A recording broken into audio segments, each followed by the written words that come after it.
Allez, c'est parti pour vous parler d'Happy Mochi. Happy Mochi, ils sont adorables, c'est vrai, ce sont ces petits desserts japonais à base de pâte de riz, mais méfiez-vous, ils sont mignons, ils sont adorables, mais c'est un jeu tout de même de stratégie, un jeu de cartes.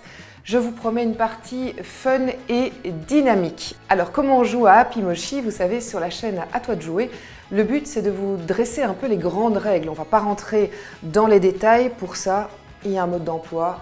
Le tout, c'est de juste savoir si c'est un jeu qui vous plaît pour le tester. Le but du jeu, c'est de vous séparer de toutes les cartes que vous aurez en main avec deux particularités. C'est qu'on s'en sépare deux par deux.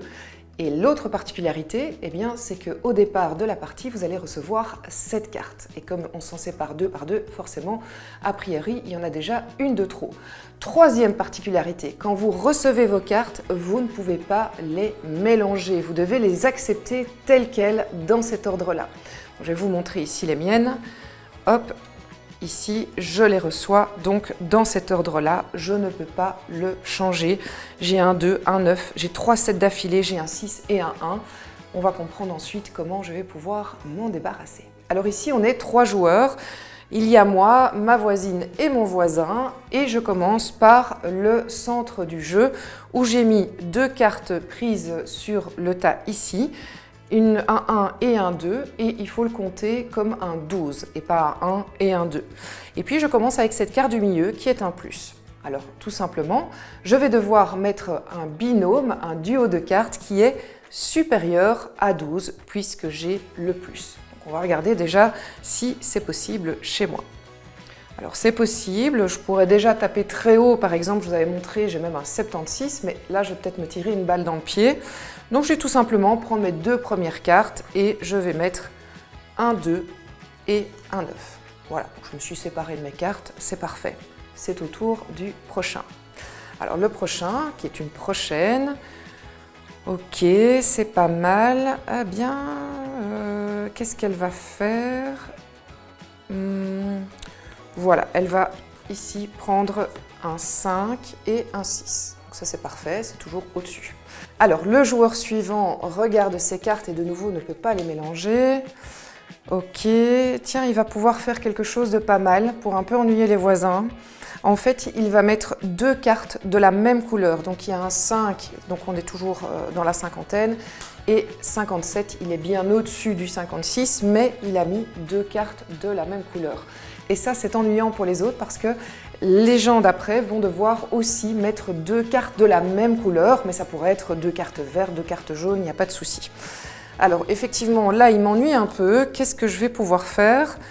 Ah bien, pas de bol pour lui, j'ai la solution toute trouvée et à ce moment-là, je crie Happy Mochi. Happy Mochi, ça veut dire que j'ai 2 cartes qui sont les mêmes. Je mets 2 sets. Ce ne sont pas des cartes de la même couleur parce que quand on a 2 cartes du même nombre, du même chiffre, eh bien ça annule toute contrainte. Donc ouf, je m'en sors. Happy Mochi avec un 7 et un 7. Alors pour la petite anecdote, vous allez pendant le tour pouvoir piocher évidemment des cartes ici. Si c'est nécessaire, vous avez la possibilité de piocher des cartes sur le tas de cartes. Vous pouvez même parfois en piocher ici. Et il est possible aussi d'en piocher dans votre propre réserve. Comment avoir une réserve de cartes?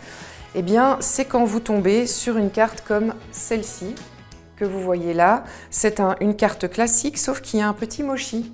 Et quand on utilise une carte comme celle-ci, eh bien, on a la possibilité de jouer, mais en plus de ça, de prendre une carte de notre jeu de cartes pour la mettre en réserve. Donc ici, je pourrais me dire, ok, celle-là m'ennuie un peu, je la mets en réserve que pour moi. Il y a d'autres cartes qui ont des particularités. J'ai par exemple cette carte-là, c'est un 0, mais c'est pas pour ça que je vous en parle. Je vous en parle parce qu'en fait, il y a un plus ou moins.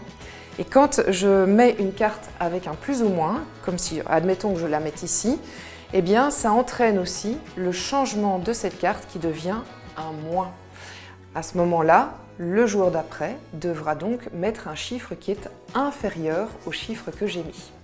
Alors encore un dernier exemple, il y en a d'autres, mais de nouveau vous verrez une fois que vous ouvrirez la boîte. Autre exemple, le 3 qui est ici, je ne vous en parle pas pour ça, je vous en parle parce qu'il y a une petite flèche. Si je joue une carte avec une flèche, ça veut dire qu'en plus de mon tour de jeu, je veux imposer à tout le monde de donner une de ces cartes au voisin qui suit. Donc ici, en l'occurrence, je devrais dire « Ok, je te donne une carte, toi tu donnes une carte et lui me redonne une carte ». Voilà, vous avez tout compris sur la mécanique de jeu d'Happy Moshi. Happy Moshi, c'est un jeu de cartes de stratégie très mignon, très dynamique, qui correspond vraiment à toute tranche d'âge. Je veux dire, c'est pour les enfants, mais les adultes peuvent y jouer sans souci. Et puis, c'est vraiment une des sorties 2025 que je vous conseille. Happy Moshi est édité chez Zygomatic, c'est à partir de 8 ans, mais ça correspond vraiment aussi à un jeu pour les adultes. C'est de 2 à 6 joueurs et une partie de jeu dure en moyenne 20 minutes. Maintenant, c'est à toi de jouer.